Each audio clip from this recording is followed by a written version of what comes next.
26/11 मुंबई हमला, जब हुई साहस की परीक्षा। 26 नवंबर 2008 की रात भारत के इतिहास की सबसे भयानक रातों में से एक।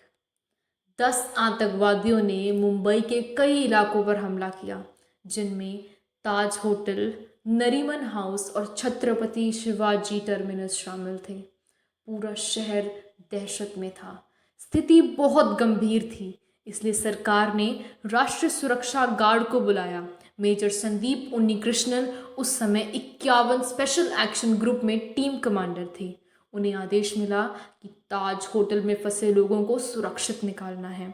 मेजर संदीप ने बिना किसी डर के अपनी टीम को होटल के अंदर ले आए। वहां हर तरफ धुआं, आग और गोलियों की आवाज थी। उन्होंने शांत और संयमित होकर अपनी टीम को निर्देश दिए। धीरे धीरे उन्होंने कई फंसे हुए लोगों को सुरक्षित बाहर निकाला। फिर वक्त आया उनके अंतिम बलिदान का। कार्रवाई के दौरान आतंकवादियों ने उनकी टीम पर जोरदार हमला किया।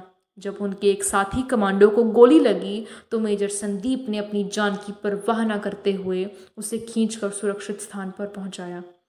इसके बाद उन्होंने अकेले ही आतंकवादियों का पीछा किया ताकि बाकी कमांडो और नागरिकों को बाहर निकालने का मौका मिल सके। उनके अंतिम शब्द थे, ऊपर मत जाना, मैं संभाल लूँगा। ऊपर मत जाना, मैं संभाल लूँगा। उन्होंने बहादुरी से आतंकवादियों का सामना किया, लेकिन उसी दौरान वे गोली लगने से वीरगति को प्राप्त हुए। उनकी उम्र केवल 31 वर्ष थी, पर उनका साहस और बलिदान अमर हो गया, हमेशा के लिए अमर हो गया।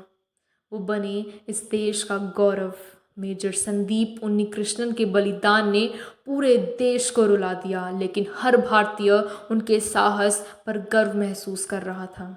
भारत सरकार ने उन्हें अशोक चक्र, भारत के सर्वोच्च शांतकालीन वीरता पुरस्कार से सम्मानित किया।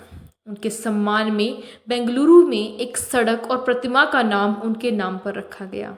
आज भी जब लोग उनके घर के पास से गुजरते हैं तो कहते हैं, यह उस माँ का घर है, यह उस माँ का घर है जिसने भारत के लिए अपना बेटा भी कुर्बान कर दिया।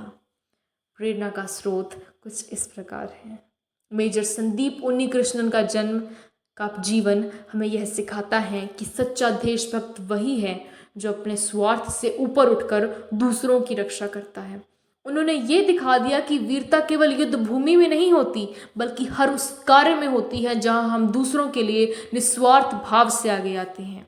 उनकी यह कथा हमें यह भी सिखाती है कि देश सेवा केवल सैनिकों का धर्म नहीं, हर नागरिक अपने कार्य से देश की सेवा कर सकता है। एक छात्र पढ़ाई में ईमानदारी दिखाकर, एक शिक्षक अपने विद्यार्थियों को संस्कार देकर और एक नागरिक अपने कर्तव्यों का पालन करके देशभक्ति दिखा सकता है।